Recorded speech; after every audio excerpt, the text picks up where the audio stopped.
Blog Talk Radio. Hello, world. Welcome once again to Tuesday Talk with Key West Lou. I am your host, Louis Patron. This has been one of the most challenging weeks that we've had in a long time. It has brought to our attention, smacked us right in the face, that the black problem is ongoing. It never seems to get resolved, and this week shows it's worse than many had anticipated. We're seeing things happen that happened 50 years ago, back in the late 60s and early 70s, churches being blown up, blacks being killed in church, and so forth. So I want to give you my impression, my interpretation of what is going on and what I think has to be done, okay? I'm going to pontificate tonight. This show is about Afro-Americans. This is a black-white problem show. So stay with me, and I'm going to tell you this at the outset. Many of you, I suspect, will not agree with my thoughts. I have a feeling I'm going to receive a bushel full of comments tomorrow morning telling me I'm crazy or something. But let me share with you my thoughts. Maybe I can get some people thinking a certain way. Let's start with Charleston. Charleston, South Carolina, we know what happened. This 21-year-old white nut, who believes that the blacks are raping the white women and they're taking over the country, went into the church and shot 9 blacks while they were participating in a Bible reading session. We are up in arms in this country over this. This is horrible. It should not have occurred. And things are happening. Let me say something to you. Remember December 2012, Sandy Hook, Connecticut, the school at Sandy Hook? 26 people were killed by someone who came in with a gun. They weren't necessarily black children, though there may have been some. This was primarily a white situation. And 20 of the 26 killed were 5- and 6-year-old children.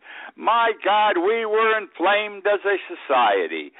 This was going to stop, and if there ever was an occurrence that would cause gun control to actually come into being the way it should be, it was the death of those children in Sandy Hook. Well, here it is 3 years later, 2.5 years later, my friends.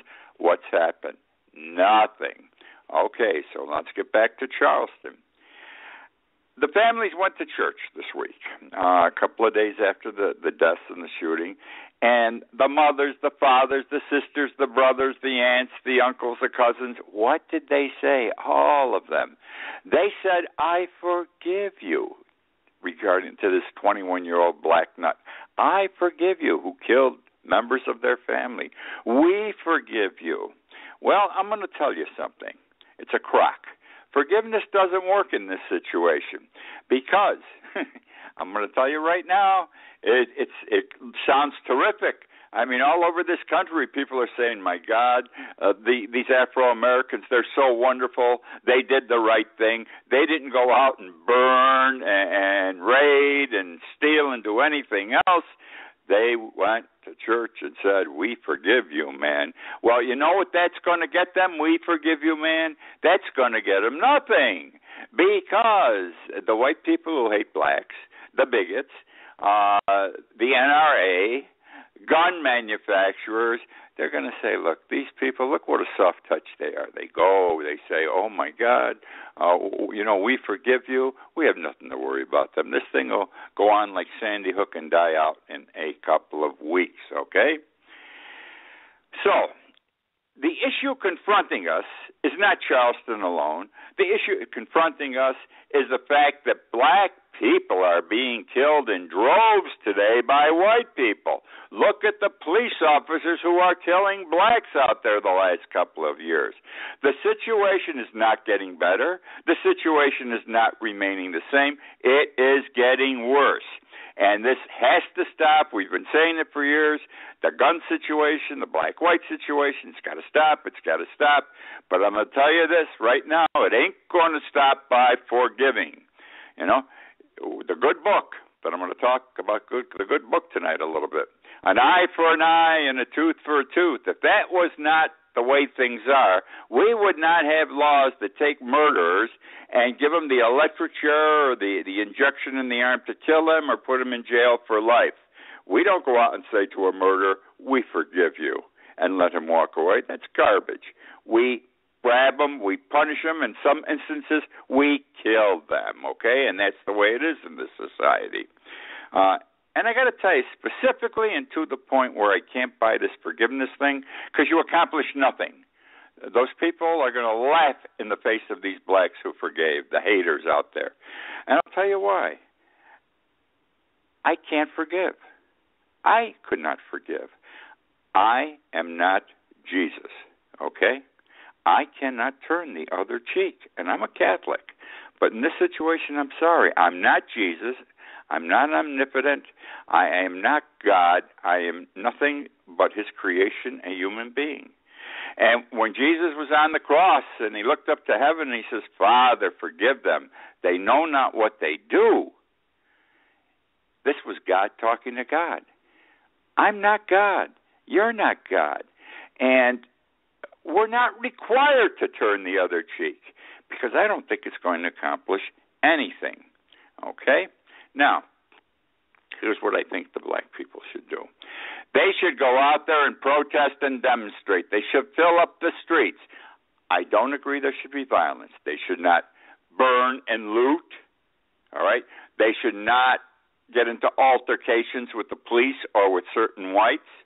But they should go out there en masse by the thousands in certain communities and protest without exercising violence.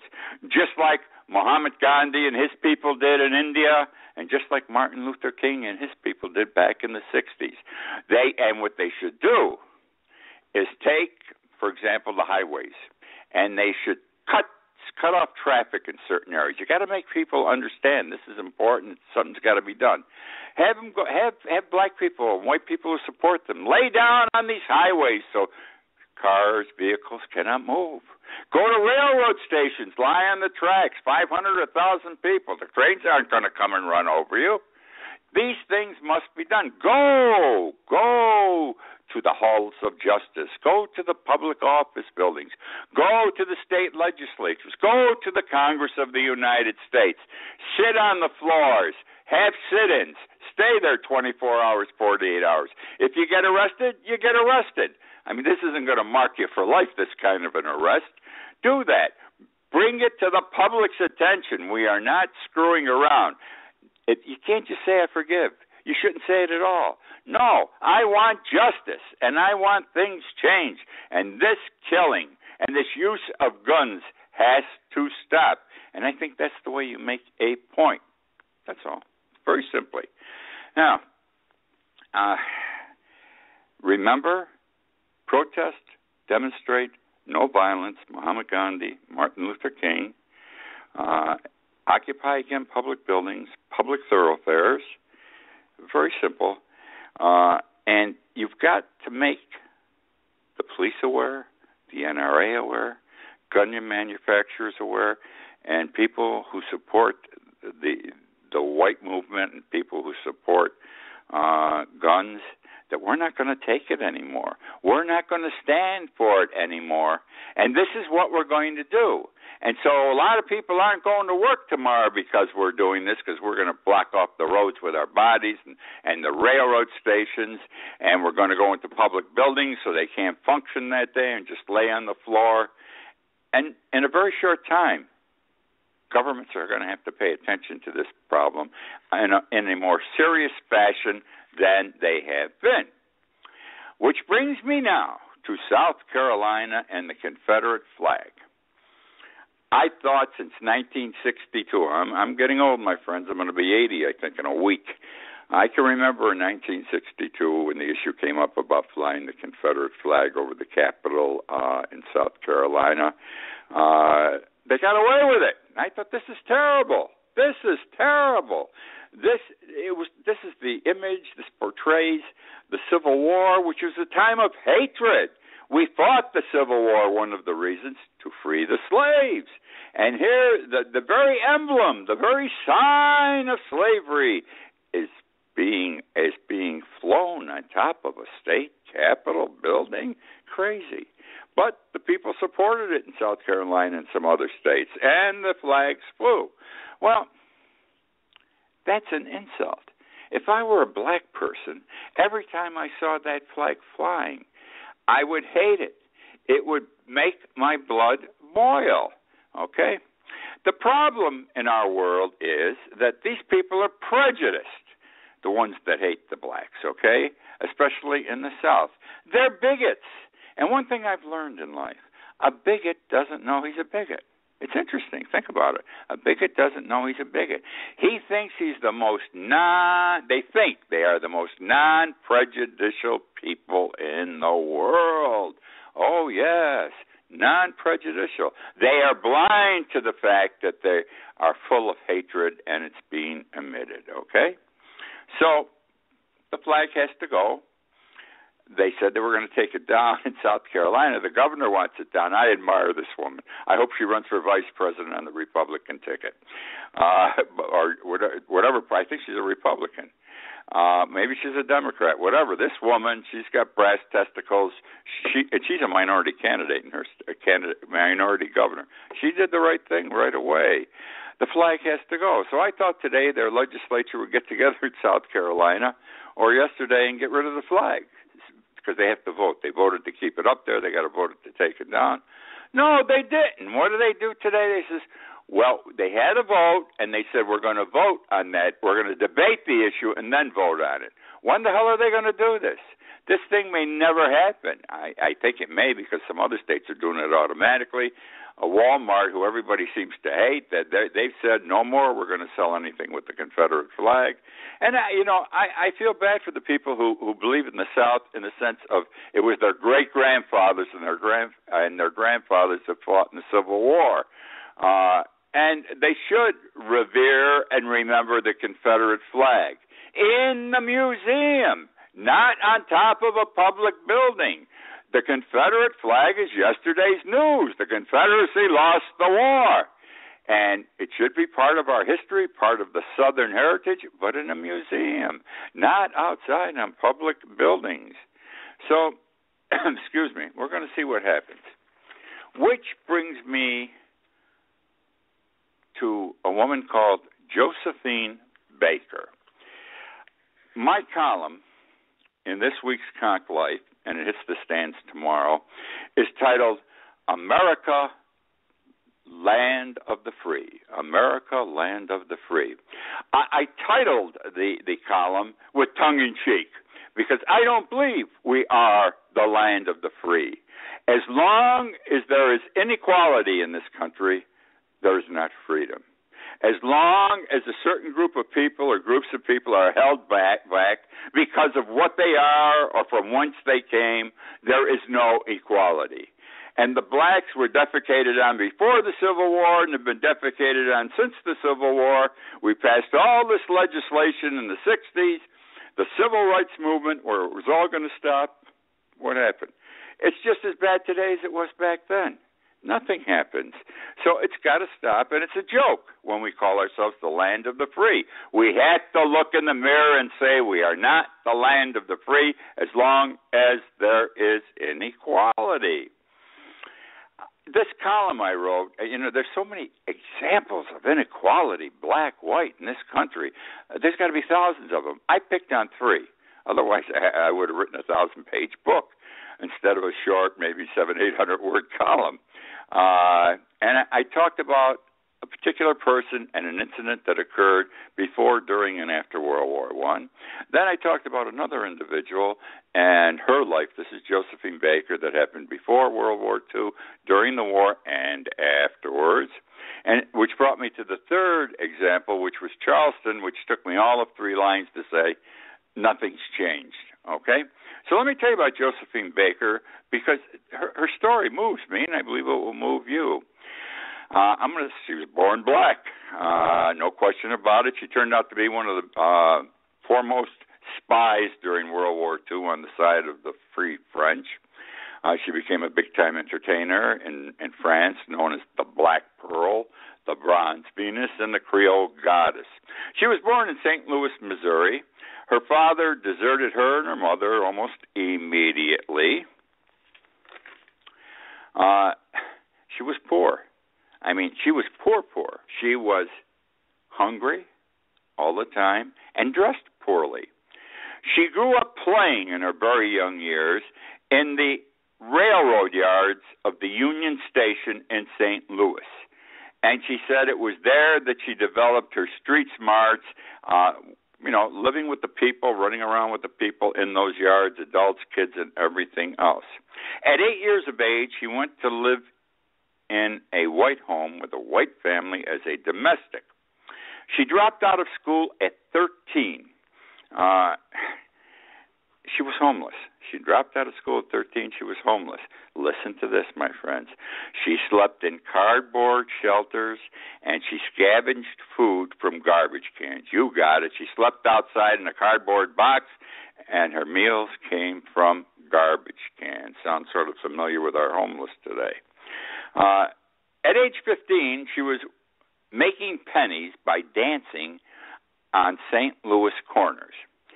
A vaudeville producer from New York happened to be in St. Louis, and he saw her dancing for the pennies there, and he took her aside and he said, "Hey, I think you got talent. I have a show in New York. I'd like you to come and be in my vaudeville show."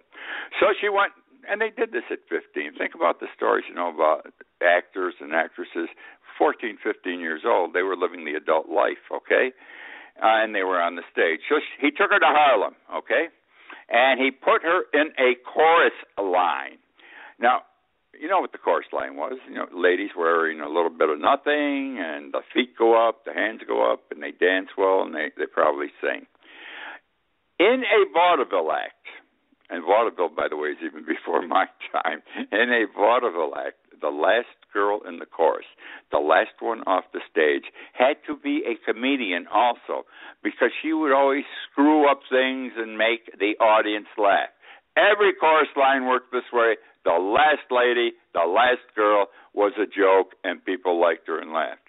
Well, she became so good as a comic in the chorus line. All right, listen to this. She became the highest paid chorus girl in vaudeville. She went to Paris. She saw she wasn't going to go any place but the chorus line in vaudeville here.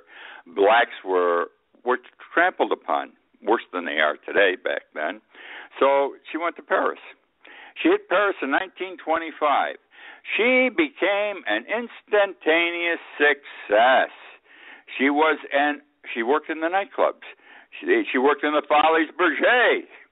She was an instantaneous success, I repeat it.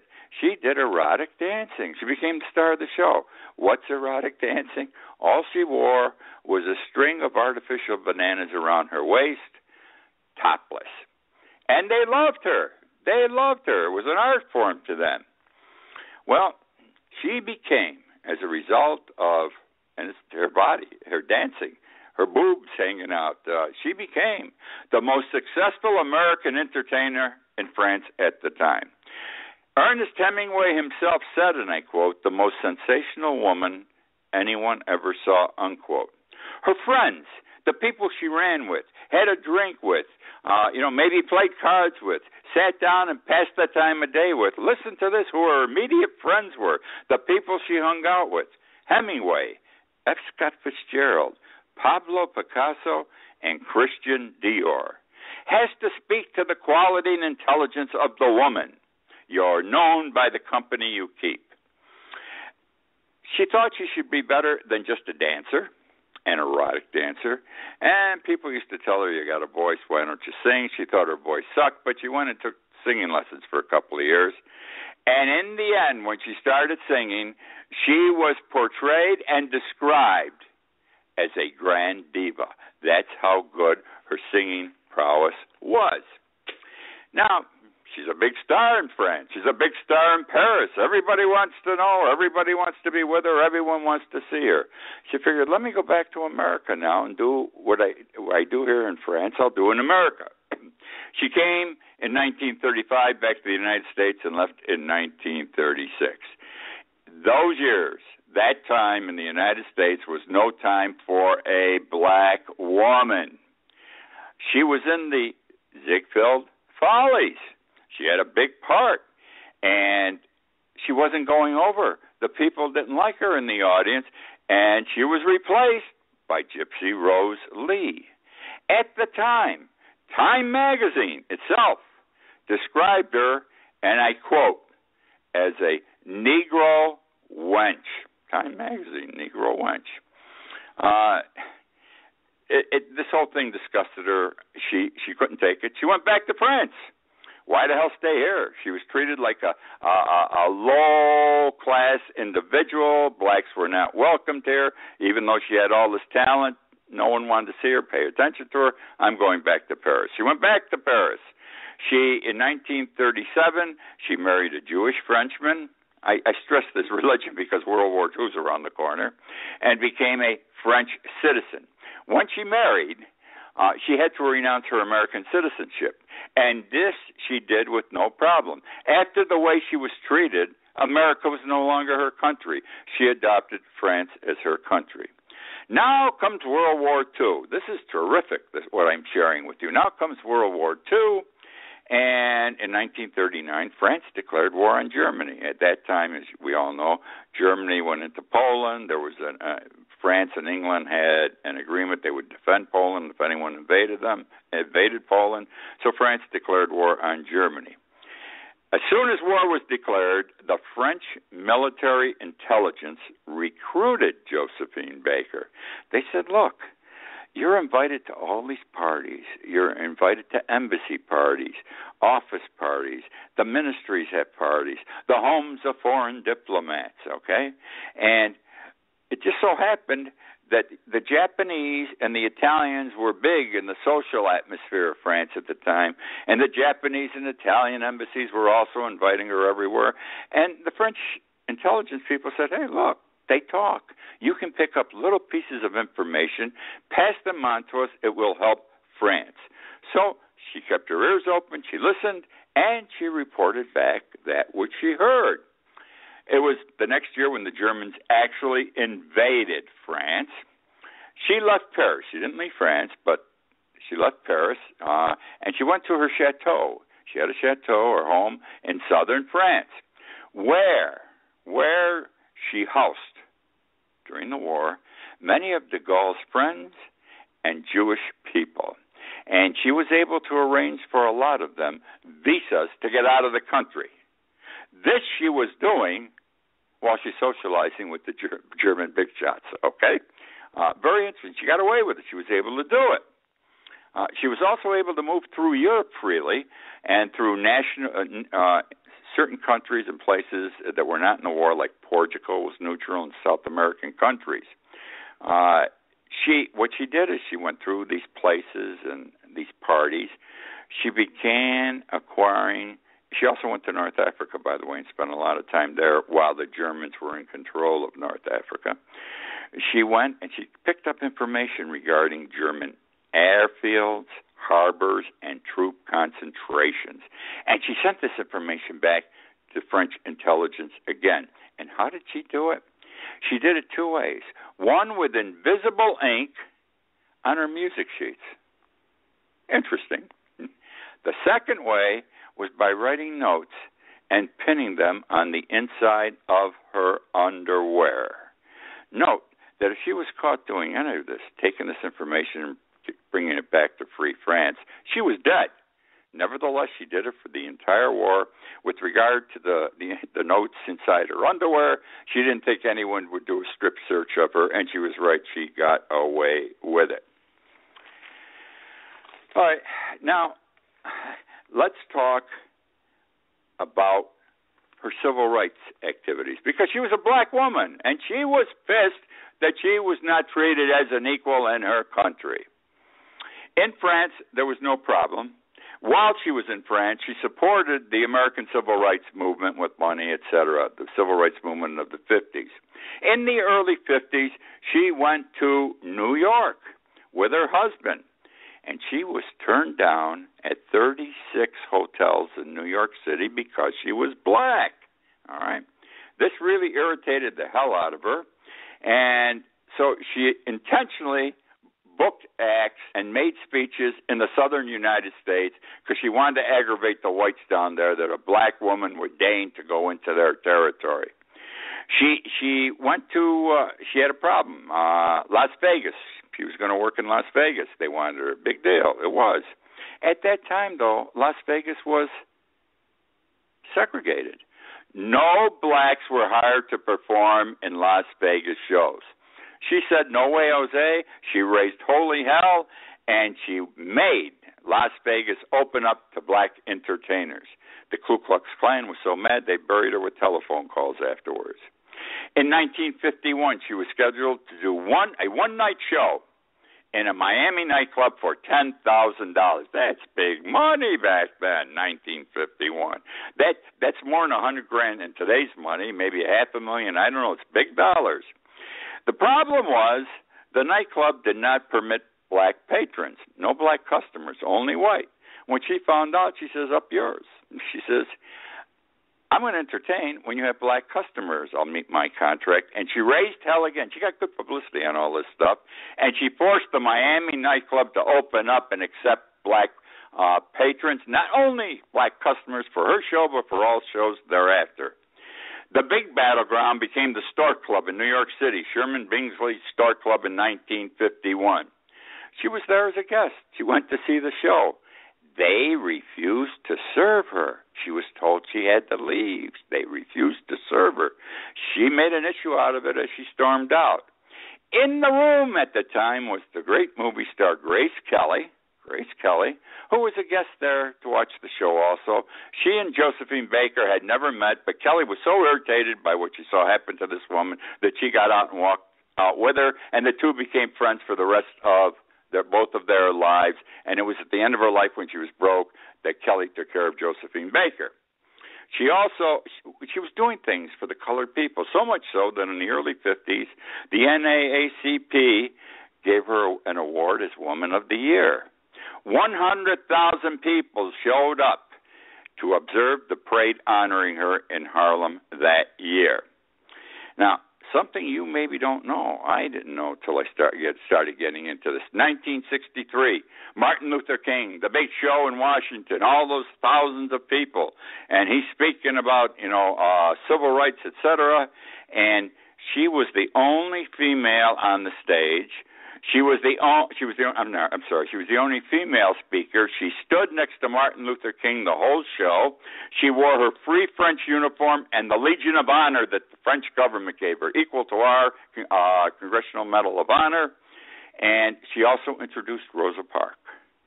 Well, let me go back to the Stork Club quickly. The Stork Club killed her in this country. She thought Walter Winchell was her friend. She took Walter Winchell on publicly for not standing up and defending her right to go to the Stork Club. He didn't agree with her for some reason. Maybe he was a bigot, but he wrote in his column she was crazy and called her a communist, which was death back in those days.